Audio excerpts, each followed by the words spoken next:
Welcome back to the channel. This is Kavya Agarwal. So हम लोग करने वाले हैं सीयूईटी की प्रिपरेशन में इकोनॉमिक्स के कुछ पीवाईक्यूज। ठीक है, 2023 का पेपर है, उसका एक शिफ्ट का पेपर है। एमसीक्यूज की प्रैक्टिस करते हैं। तो आओ स्टार्ट करते हैं। सबसे पहले फर्स्ट क्वेश्चन है हमारे पास, यहाँ पे लेफ्ट साइड पे। Workers who own and operate an enterprise to earn their livelihood. Workers who own and operate an enterprise to earn their livelihood. कौन से वर्कर्स हैं जो खुद का एंटरप्राइज रन करते हैं, खुद का एक ऑर्गेनाइजेशन अर्न ओन करते हैं? उन्हें हम लोग बोलते हैं सेल्फ एम्प्लॉयड। ठीक है, सेल्फ एम्प्लॉयड वो लोग हैं जो अपनी खुद के रिसोर्सेज, खुद का एंटरप्राइज ओन करके ऑपरेट कर रहे होते हैं। ठीक है, सेल्फ एम्प्लॉयड। ओके, नेक्स्ट है, in India people are encouraged to open bank accounts besides promoting saving habit. This scheme intends to transfer all the benefits of government schemes and subsidies to account holders directly. This scheme is called, तो government की scheme का नाम बताना है जिसमें लोगों को encourage किया जाता है कि वो लोग अपने बैंक अकाउंट ओपन करें ताकि सेविंग की हैबिट डेवलप हो पाए। ये होता है हमारा, देखो, प्रधानमंत्री जन धन योजना है, प्रधानमंत्री ग्रामोदय योजना है, प्रधानमंत्री रोजगार योजना, या प्रधानमंत्री स्वर्ण जयंती योजना। बैंक अकाउंट की बात हो रही है, ये हमने ऑलरेडी 12th में पढ़ा है। ये है हमारे पास प्रधानमंत्री जन धन योजना, जिसमें बैंक अकाउंट ओपन करने की बात करी जाती है। ठीक है, तीसरा है, the Indian system of medicine is called, Indian system of medicine is called Bharat AYUSH, IND med and Vedic med. बताओ कौन सा है इंडियन सिस्टम ऑफ मेडिसिन बोला है? आंसर आया इसका option number B, AYUSH. AYUSH की फुल फॉर्म क्या है? आयुर्वेदा, योगा, यूनानी, सिंध और होम्योपैथी। ठीक है, ये आयुष की फुल फॉर्म है। ओके, ठीक। इसके बाद मैचिंग करनी है। पहला दिया आपको foreign currency.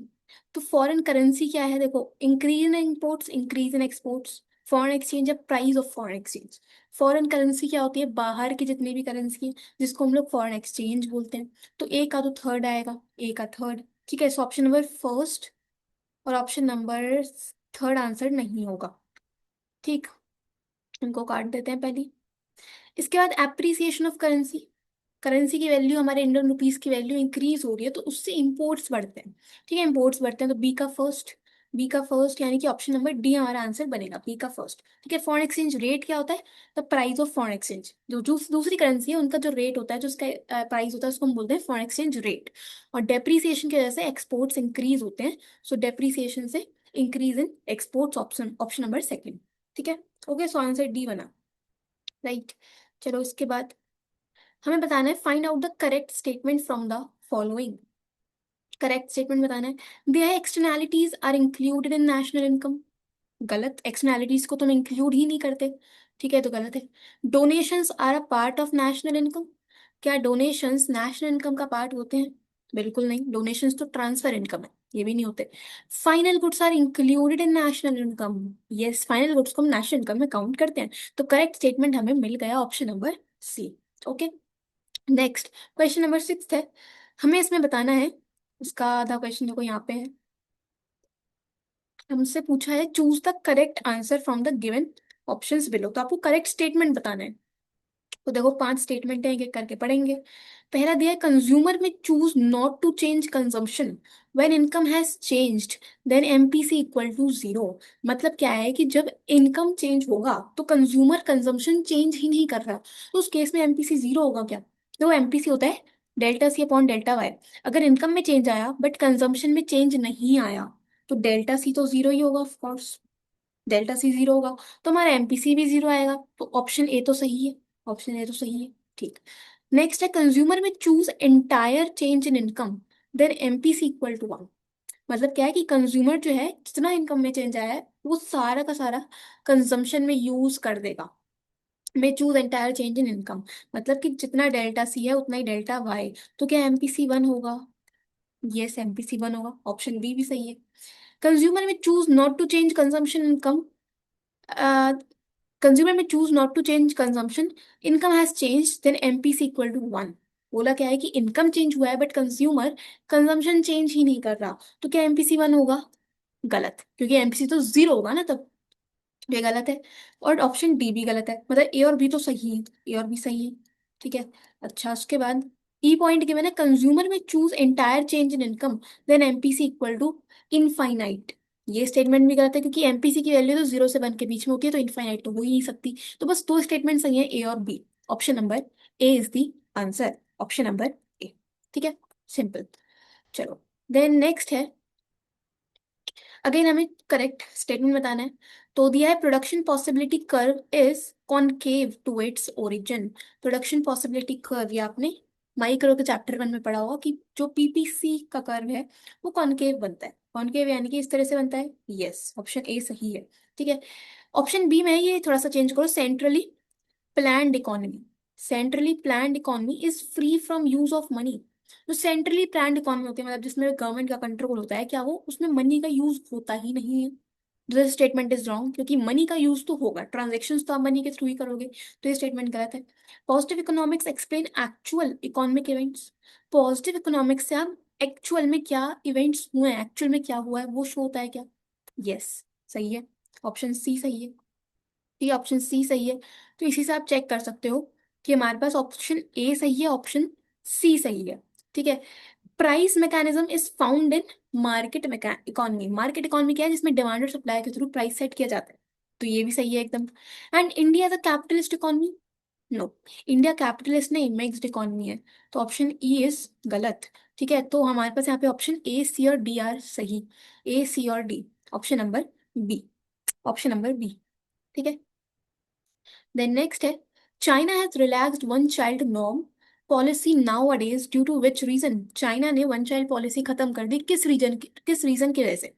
More elderly people live along, Chinese couples not getting married, China's economic development has decreased, and more elderly people in proportion to young।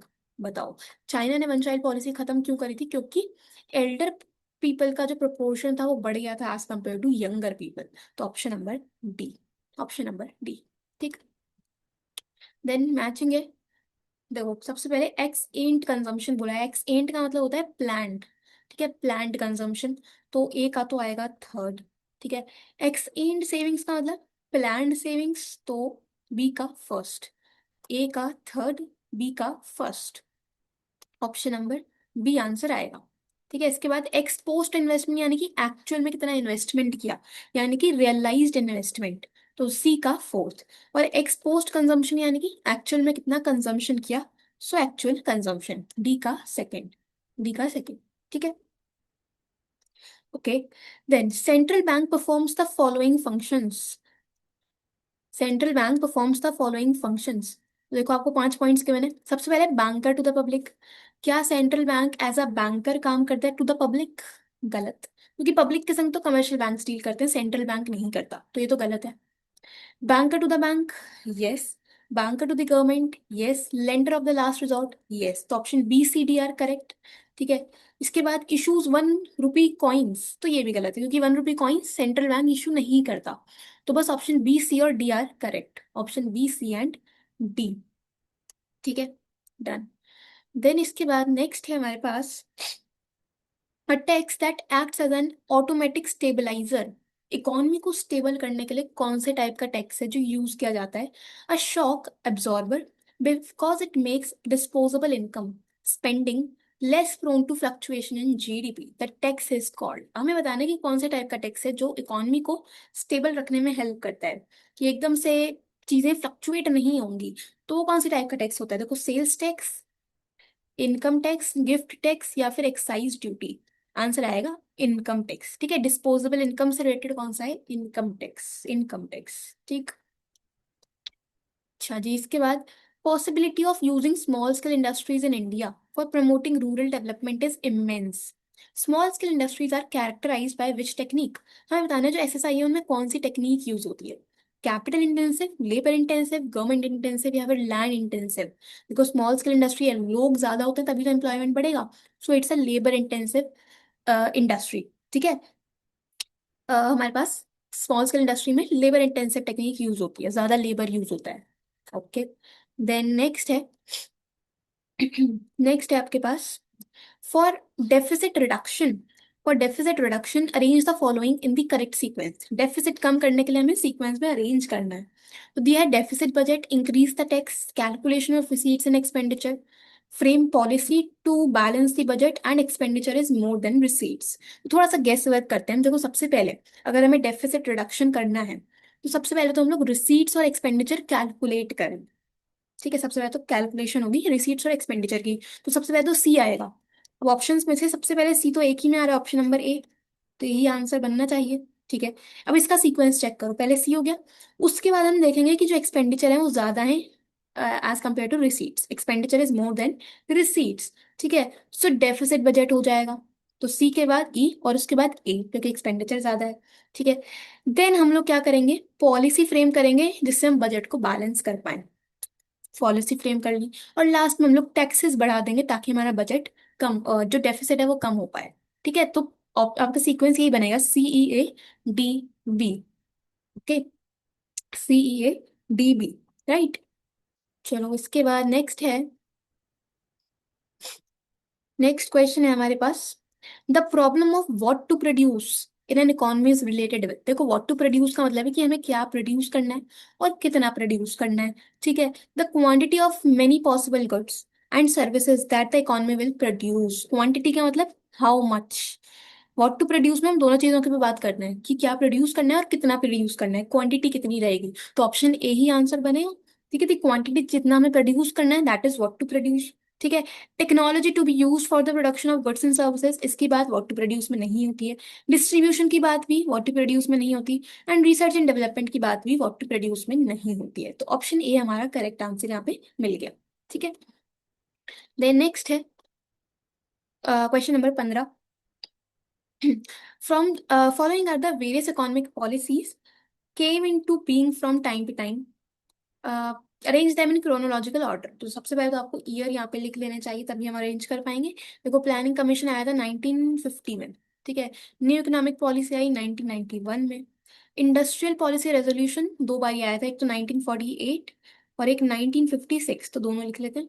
Karve committee आई थी 1955 में, और ग्रीन रेवोल्यूशन आया था 1966। ठीक है, अब इसे अरेंज करना है हमें।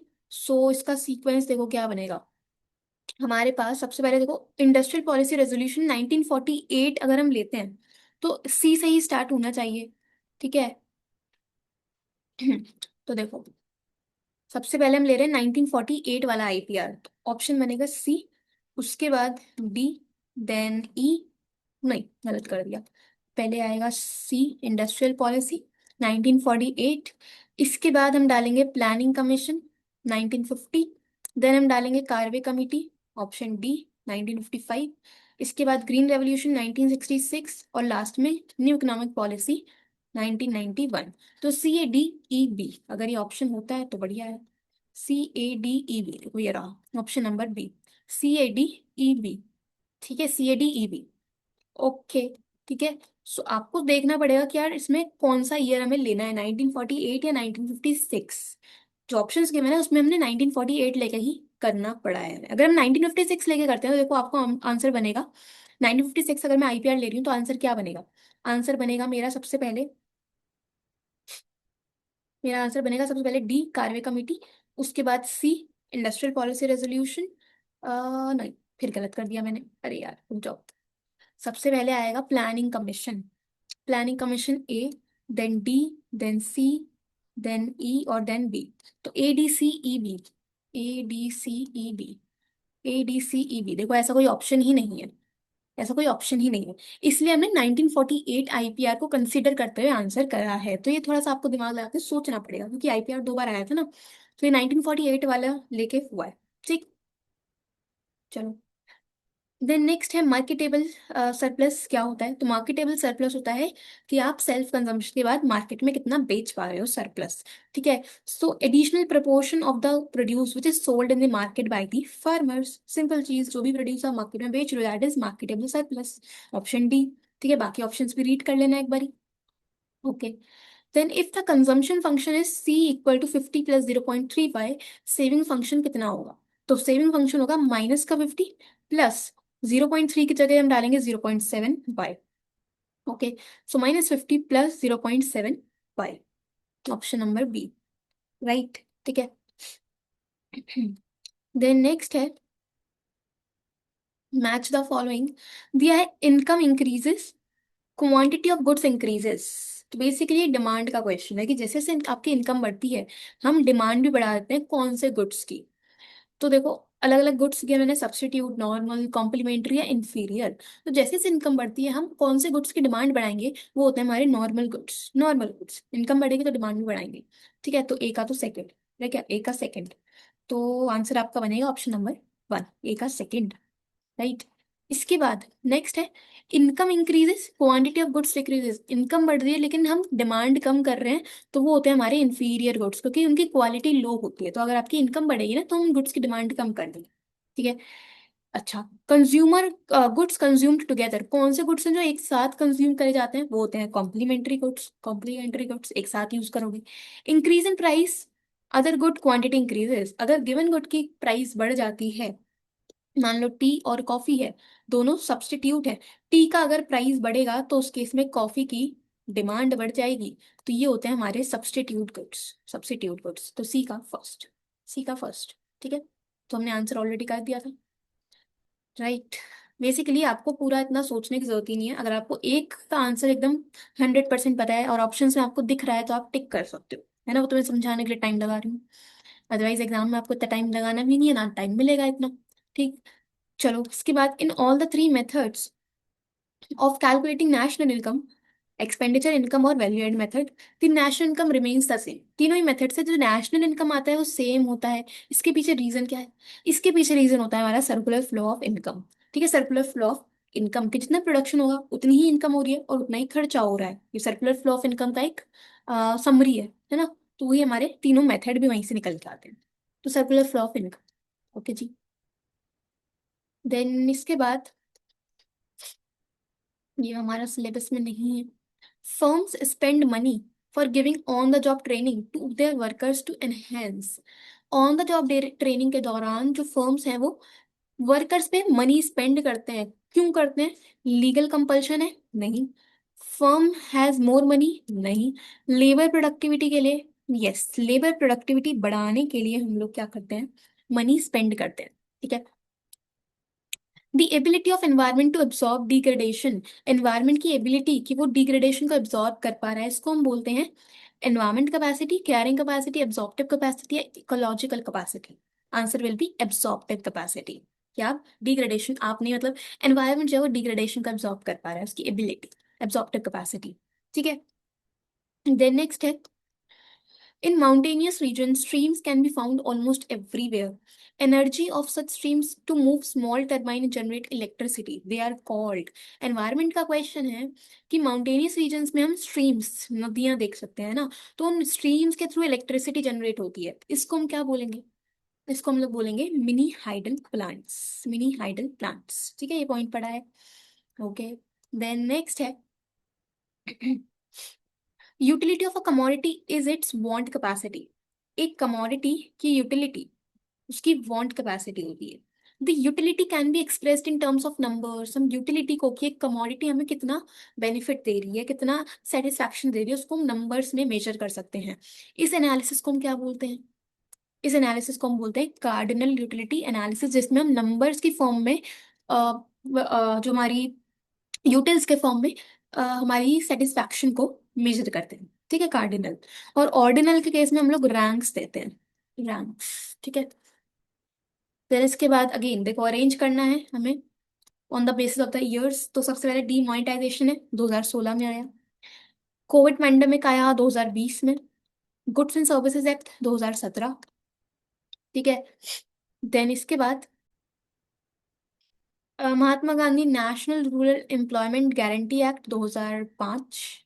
और जन धन अकाउंट स्कीम आई थी 2014 में। ठीक है, तो इन ईयर्स को याद रखना। देखो, तो सबसे पहले अरेंज करना है, तो सबसे पहले तो यही है, नरेगा, ऑप्शन नंबर डी। ठीक है, ऑप्शन नंबर डी, तो ऑप्शन ए और सी तो आंसर होगा नहीं। देन इसके बाद आएगा आपके पास जन धन योजना, ऑप्शन ई। ठीक है, ऑप्शन ई। तो डी के बाद ई, ऑप्शन नंबर डी हमारा आंसर बन रहा है, सीधा सीधा। ठीक है, तो आपको पूरा चेक करने की भी जरूरत नहीं लग रही यहाँ से तो मुझे। ओके, चलो, ये हो गया आंसर। चलो देन नेक्स्ट देखते हैं। Identify true statement from the following about income method of national income accounting. So income method से रिलेटेड ट्रू स्टेटमेंट हमें बताना है। दिया income method includes retirement pension. Income method में हम रिटायरमेंट पेंशन को इंक्लूड करते हैं क्या? यस, इसको ध्यान रखना, करते हैं इंक्लूड। रिटायरमेंट पेंशन भले ही आप रिटायर हो गए उसके बाद मिल रही है, बट है तो आपके काम के बदले ही ना। जो आपने काम किया उसके बदले तो आपको पेंशन मिल रहा है। तो ये इनकम मेथड में इंक्लूड होती है। ठीक है। Income method includes donation received. नहीं, डोनेशंस तो नहीं आती। Income method includes old age pension. No, old age pension government दे रही है वैसी, ओल्डर पीपल को बेनिफिट देने के लिए, तो इसमें आपका कोई भी बेसिकली अर्नड इनकम है ही नहीं, तो उसको हम इंक्लूड भी नहीं करते। Income method include social security contribution made by employer. Employer जितना भी कंट्रीब्यूशन दे रहा है सोशल सिक्योरिटी स्कीम्स में, वो इंक्लूड होते हैं। बिल्कुल। तो यस, ऑप्शन ए और डी आंसर आएगा। ठीक है, इसका आंसर देखो यहाँ पे होगा, ये रहा, ऑप्शन ए एंड डी। ठीक है, option A and D, right. Then next है, the domestic services women perform at home are not paid for. Women जो डोमेस्टिक सर्विसेज देती हैं उनको हम पे नहीं करते। Since money is not being used here and is not registered as part of economic activity, it results in, money involve ही नहीं है तो हम इकोनॉमिक एक्टिविटी कंसीडर ही नहीं कर रहे, जीडीपी में काउंट ही नहीं कर रहे, तो उस केस में जो जीडीपी है वो अंडर एस्टिमेटेड रहेगा। अंडर एस्टिमेशन ऑफ जीडीपी होगा, क्योंकि हमने जीडीपी में काउंट ही नहीं किया। Under estimation of GDP. ठीक है। देन देखो, सिंपल मैथ्स तो फॉलोइंग है, delta C upon delta Y ये होता है एमपीसी। तो ए का तो फोर्थ, ए का फोर्थ, तो ऑप्शन ए और ऑप्शन सी आंसर होगा नहीं। एस अपॉन वाई यानी कि एपीएस, तो बी का फर्स्ट। ठीक है, बी का first, option D is the answer, right. Delta S upon delta Y is MPS, तो सी का second, and C upon Y is APC, तो डी का थर्ड। ओके जी, राइट, तो सिंपल फॉर्मूले। चलो, देन नेक्स्ट है, हमें दिया है ग्राफ। ठीक है, और दिया है, in the above diagram budget line goes flatter from P1 to P2 and P2, P1 P2 to P2 P1 dash. Basically देखो, ये बजट लाइन गिवन है। ठीक है, बजट लाइन गिवन है, और बोला है कि पहले था ये वाली लाइन और बाद में वो शिफ्ट होके इधर चली गई। ठीक है, वो हमें शिफ्ट दिख भी रहा है एरो से। The reason for budget line being flatter is, तो ये जो चेंज हुआ है ये क्यों हुआ है ये हमें बताना है। देखो, एक्स एक्सिस पे हमने लिए हैं बनानास और वाई एक्सिस पे लिए हैं मैंगोस। ठीक है, सो बेसिकली जो बजट लाइन है वो शिफ्ट हो गई है। मैंगोज तो हम उतने ही ले रहे हैं जितने पहले ले रहे थे P2, बट बनानास का डिमांड बढ़ जाएगा। पहले P1 था, अब कितनी हो गई है, P1 डैश हो गई। बनाना की क्वांटिटी क्यों बड़ी होगी? क्योंकि बनाना का प्राइस कम हो गया होगा। बनाना का हमारी इनकम तो कांस्टेंट ही है, बट बनाना का प्राइस कम होगा तो वो हमारे बजट में आ जाएगा ना, तो हम ज्यादा बनाना परचेज करेंगे। तो देखो दिया है यहाँ पे, bananas price decreases, option number C, bananas price decreases. Banana का प्राइस डिक्रीज हुआ हो तो हमारी इनकम के अंदर आएगा और हमारा बजट बढ़ जाएगा फिर। ओके, देन नेक्स्ट है, ये तो हमारे सिलेबस में नहीं। ये वाला क्वेश्चन देखो दिया है, the central pollution control board has identified dash category of large and medium industries as polluting industries। तो सीपीसीबी ने कितनी कैटेगरी ऑफ इंडस्ट्रीज को पॉल्यूटिंग इंडस्ट्रीज कंसीडर किया था? 15, 17, 19, 21? जल्दी से सोचो और बताओ। ये होगा 17। ठीक है, total 17 industries, 17 category of industries को पॉल्यूटिंग कंसीडर किया था। ठीक है, the following are the sources of human capital formation except. इनमें से कौन सा ह्यूमन कैपिटल फॉर्मेशन का सोर्स नहीं है? देखो, माइग्रेशन तो है, माइग्रेशन तो है, ऑन द जॉब ट्रेनिंग भी है, expenditure on health and education भी है, लेकिन रूरल पेरियोडिक मार्केट्स ये कोई सोर्स नहीं है, तो option D is the answer. ठीक, option D, right. Then next है, budgeting policy includes. Budgeting policy में क्या आएगा? देखो, बजट जो है वो गवर्नमेंट बनाएगी, तो गवर्नमेंट से रिलेटेड आपको देखना है। ठीक है, रेवेन्यू रेपो रेट ये तो सेंट्रल बैंक का है, तो ये तो आएगा नहीं। टैक्सेस गवर्नमेंट के अंडर आते हैं, तो ये आएंगे। पब्लिक से बोरो कर रहे हो, ये भी आएगा गवर्नमेंट के अंडर। पब्लिक एक्सपेंडिचर अगर हम कर रहे हैं तो ये भी गवर्नमेंट का खर्चा है। ओपन मार्केट ऑपरेशन ये भी आरबीआई करता है, तो ये भी नहीं आएगा। हमें बजटिंग पॉलिसी पूछिए मतलब गवर्नमेंट से रिलेटेड बताना है। ठीक है, so B C and D, option B, B C and D, right. ठीक है जी। देन नेक्स्ट है, there are 4 alternative measures of money supply, M1, M2, M3 and M4। Although हमारे सिलेबस में M1 ही था, बट आप चारों पढ़ के चलना, इंडिया का कोई भरोसा नहीं है, स्पेशली इकोनॉमिक्स में। ठीक है, सो हमें अरेंज करना है लिक्विडिटी के बेसिस पे। ठीक है, तो सबसे पहले देखो M1 आता है, जिसमें हम बात करते हैं currency and coins with public and demand deposits की। ठीक है, तो ऑप्शन बी आएगा सबसे पहले तो ऑप्शन बी आएगा सबसे पहले। तो ये वाला आंसर तो होगा नहीं। ठीक है, इसके बाद हम लोग डालते हैं। ठीक है, तो सबसे पहले करेंसी एंड कॉइन्स और डिमांड डिपॉजिट्स M1। ठीक है, इसके बाद M2 होता है हमारा M1 plus saving deposit with post office saving bank. ठीक है, तो ये होता है M2। ओके, M3 होता है हमारा M1 plus net time deposits of commercial banks, तो ऑप्शन ई M3। ठीक है, और M4 होता है M1 plus net time deposits of commercial banks और total deposits with post office saving bank, ये हो गया M4। ठीक है, बाकी ऑप्शन सी कुछ भी नहीं है, तो ये गलत है, इसको हटा दो यहाँ से। तो आपका सीक्वेंस बना D E A BDEA, option A, option A. ठीक है, तो ये याद कर लेना थोड़ी सी चीजें तो।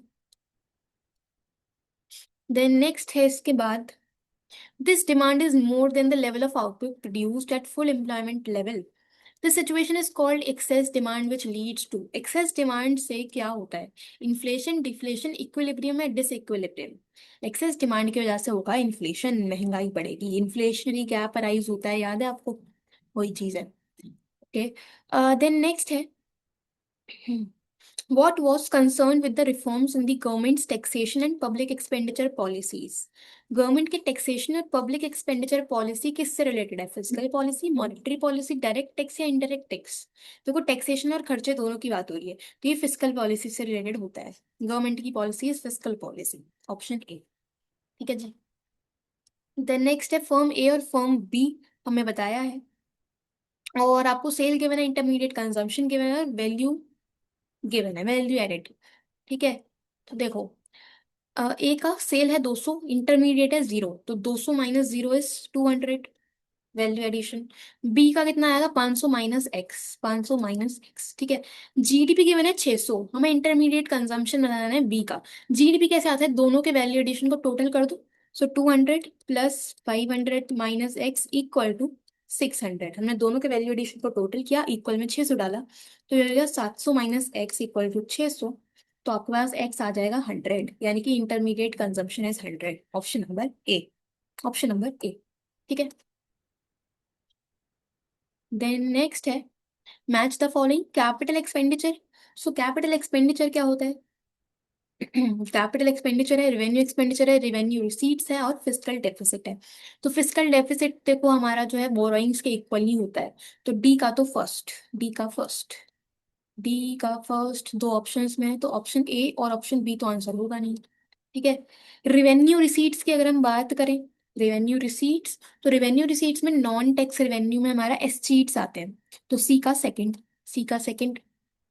ठीक है, सी का सेकंड, तो ऑप्शन सी हमारा आंसर होगा। ओके जी, कैपिटल एक्सपेंडिचर क्या होता है? कैपिटल एक्सपेंडिचर यानी कि या तो एसेट क्रिएट हो या लाइबिलिटी कम होगी, तो अगर हम अपने फॉरेन डेट्स की पेमेंट कर दें तो लाइबिलिटी कम हो जाएगी, तो ए का फोर्थ। और रेवेन्यू एक्सपेंडिचर यानी कि नॉर्मल खर्चा है जो कि हम सब्सिडीज पे कर सकते हैं, तो बी का थर्ड, बी का थर्ड। ठीक है, हो गया। देन नेक्स्ट है, हमें देखो डिमांड कर गिवन है और पहले था D1, उसके बाद शिफ्ट हुआ है राइट में D2। ठीक है, शिफ्ट हो रहा है डिमांड कर, तो shift in the demand curve shown in the figure where DD1 shift parallel to rightward, the following is not the reason of shifting। इनमें से कौन सा पॉइंट है जो शिफ्ट का रीजन नहीं है? शिफ्ट होता है जब प्राइस के अलावा किसी फैक्टर में चेंज आए। ठीक है, तो अगर टेस्ट चेंज होगा तो शिफ्ट होगा, फैशन में चेंज आएगा तो भी शिफ्ट होगा, प्रेफरेंस चेंज होती है तो भी शिफ्ट होगा, लेकिन अगर प्राइस में चेंज आएगा ना गुड के, तो शिफ्ट नहीं होगा, मूवमेंट होगा। अगर एक गुड के प्राइस में चेंज आता है तो उससे शिफ्ट नहीं होता, तो option D is the answer. Okay, ठीक है जी, देन नेक्स्ट है, which of the following statement is not true about physical deficit, यानी कि फॉल्स स्टेटमेंट बताना है, कौन सा गलत है? Physical deficit is the difference between government's total expenditure and total receipts excluding borrowings, ये तो सही है, एग्जैक्ट डेफिनेशन है। Physical deficits are also known as borrowings, yes. Physical deficit is deflationary, गलत, option C is the answer, क्योंकि physical deficit जो होता है वो इन्फ्लेशनरी होती है, बोरोइंग्स इन्फ्लेशन क्रिएट करते हैं। ठीक है। And there can be physical deficit without revenue deficit, कि इकोनॉमी में रेवेन्यू डेफिसिट नहीं है बट फिजिकल डेफिसिट हो सकता है क्या? बिल्कुल हो सकता है। तो ऑप्शन डी भी सही है, तो ऑप्शन सी इज फॉल्स। ठीक है, डन। इसके बाद हमें केस स्टडी गिवन है, तो ये केस स्टडी है। क्वेश्चन देखते हैं सबसे पहले। देखो दिया है, an Indian IT company which employees nearly 15,000 in other countries and has branches in 31 countries is. एक आईटी कंपनी है, इंडियन आईटी कंपनी, जो 15,000 लोगों को एम्प्लॉय करती है और 31 ब्रांचेस हैं अलग अलग कंट्रीज में। तो आपको केस देखना पड़ेगा इसमें। देखो यहीं पे लिखा है, HCL Technologies, one of the top 5 IT companies in India, has offices in 31 countries and employs 15,000 persons abroad। मिल गया, HCL टेक्नोलॉजी की बात हो रही है, option number A. Option number A. ठीक है। देन नेक्स्ट है, Indian steel company which have operation in 26 countries and sell its products in many countries. एक इंडियन स्टील कंपनी है जो 26 कंट्रीज में ऑपरेट कर रही है और प्रोडक्ट सेल कर रही है मेनी कंट्रीज में, वो कौन सी कंपनी है? तो देखो, यहाँ पे तो इसके बारे में नहीं है, ऊपर देखते हैं। यहाँ पे हमें गिवन है क्या? ये गिवन, ये रहा। देखो ये रहा, Tata steel, a private company established in 1907, is one of the top 10 global steel companies in the world, operating in 26 countries and sell products in 50 countries। तो इट इज टाटा स्टील। ठीक है, टाटा स्टील की बात होती है। तो Tata steel private company, option number B. Option number B. ठीक है, चलो इसके बाद, the main reason behind Indian companies started working in many other countries. Main reason क्या है कि जो इंडियन कंपनीज है वो बाहर की कंट्रीज में भी काम कर पा रही है? फॉरेनाइजेशन नहीं, इंडियनाइजेशन नहीं, वेस्टर्नाइजेशन नहीं, ग्लोबलाइजेशन, यही होगा यार। ऑप्शन वैसे भी समझ में आ रहा है और पैसेज में लिखा भी है, अगर आप यहाँ पे देख लो, ये रहा। Owing to globalization, you might find many Indian companies have expanded their wings to many other countries। Globalization। ठीक है। देन नेक्स्ट है, ONGC engaged in oil and gas exploration and production has projects in 16 countries mainly because of। ONGC के projects अलग अलग countries में हैं, उसका पीछे रीजन क्या होगा? ग्लोबलाइजेशन की बात हो रही है, ग्लोबलाइजेशन था न्यू इकोनॉमिक पॉलिसी का पार्ट, तो option number B. Option number B. ठीक है। Then, Dr. Reddy's Laboratories, once it was a small company, due to new economic policy in 1991, now they have manufacturing plants and research across the world। Doctor Reddy's laboratories supply the following goods to Indian companies. तो जो ये laboratory है वो कौन से goods के supply करते हैं, कौन से गुड्स इंडियन कंपनीज को? तो देखिए यहाँ पे दिया है, ये रहा, Reddy's laboratory initially a small company supplying pharmaceutical goods to big Indian companies. ठीक है, फार्मास्यूटिकल गुड्स की बात हो रही है, ऑप्शन नंबर सी। राइट। ठीक है, मिल गया आंसर, खत्म। ठीक, चलो इसके बाद नेक्स्ट है कुछ और 5 क्वेश्चन। तो देखो, अगेन केस स्टडी है, आपको दिया हुआ है केस स्टडी। ठीक है, तो उसके पे एक 5 क्वेश्चन है। They are in the post independence era under India's exchange rate policy, Indian rupee was pegged with pound sterling, the reason behind. Indian rupee को हमने पैक किया था पाउंड के साथ, तो उसके पीछे रीजन क्या था? तो देखो यहाँ पे दिया है, foreign exchange rate policy has evolved in line with international economic development post independence. In view of the prevailing Bretton Woods system, the Indian rupee was pegged to the pound sterling due to its historic links with Britain। Britain से linked था इसी reason की वजह से। ठीक है, so options दिए, Britain ruled India, Britain ruled many countries, no, sterling was attractive role, नहीं, pound sterling was American currency, नहीं, ब्रिटेन जो है वो इंडिया को रूल कर रहा था, इसकी वजह से पेग किया गया, तो ऑप्शन ए। ठीक है। अच्छा, इसके बाद in September 1975 the Indian rupee was delinked with from the Britain's pound sterling due to. क्यों डी लिंक करा गया? तो यहाँ पे देखो दिया है, with the breakdown of the Bretton Wood system and also the declining share of UK in India's trade, the rupee was delinked from the pound sterling in September 1975। तो दिया है, declining share of UK in India's trade, UK का share decline हो रहा था। तो ये रहा, decline in India trade with UK, United Kingdom, ठीक है, option number B, right. Then after 1975 the Reserve Bank of India intervene day to day basis which resulted in large changes in the size of reserves. तो 1975 के बाद RBI जो है वो बहुत ज्यादा इंटरवीन कर रहा था, जिसके वजह से रिजर्व्स में काफी चेंज आया। The exchange rate regime of this period is described as, तो इस एक्सचेंज रेट टाइम पीरियड को हमने क्या नाम दिया है? तो देखो यहाँ पे दिया होगा, ये लिखा, the RBI intervened on a day-to-day basis which resulted in wide changes in the size of reserve.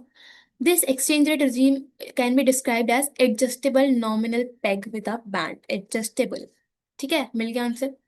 Options में होगा ये, option number C, option number C, ठीक है, simple. Then in 1990 there was a severe balance of payment problems in India mainly due to, 1990 में BOP में problem आई किस reason की वजह से? तो अगेन देखो दिया है यहाँ पे, the beginning of 1990 saw significant rise in oil prices and suspension of remittance flamed the Gulf region in the wake of the Gulf crisis. This and other domestic and international developments led to severe balance of payment problems. तो problem क्यों आई? क्योंकि oil prices increase हो गए थे इसकी वजह से, ठीक है। यहाँ पे दिया है, ये रहा, राइज इन ऑयल प्राइसेस, ठीक है, rise in oil prices, option number C, right. Last, in 1991 India's currency reserve fell rapidly. The reason behind the fall was, India के जो रिजर्व्स थे वो कम हो गए थे, क्यों हुए थे? तो बेसिकली रिजर्व्स कम क्यों हुए? तो यहाँ पे सीधी सीधी बात हो रही है गल्फ क्राइसिस के बारे में, है ना, और किसी की चीज की तो बात हुई नहीं है। Ukraine crisis, Palestine crisis, China crisis या gulf crisis, option number D, option number D, ठीक है, ये हो गया डन। तो हम लोगों ने टोटल 50 क्वेश्चंस कर लिए, 2023 के थे।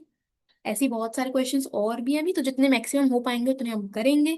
बाकी किसी क्वेश्चन में डाउट आया हो तो आप कमेंट्स में पूछ सकते हो। मिलते हैं नेक्स्ट में और क्वेश्चंस करेंगे। एंड यस, कोई डाउट आए तो पूछ लेना। मिलते हैं जल्दी। Thank you so much.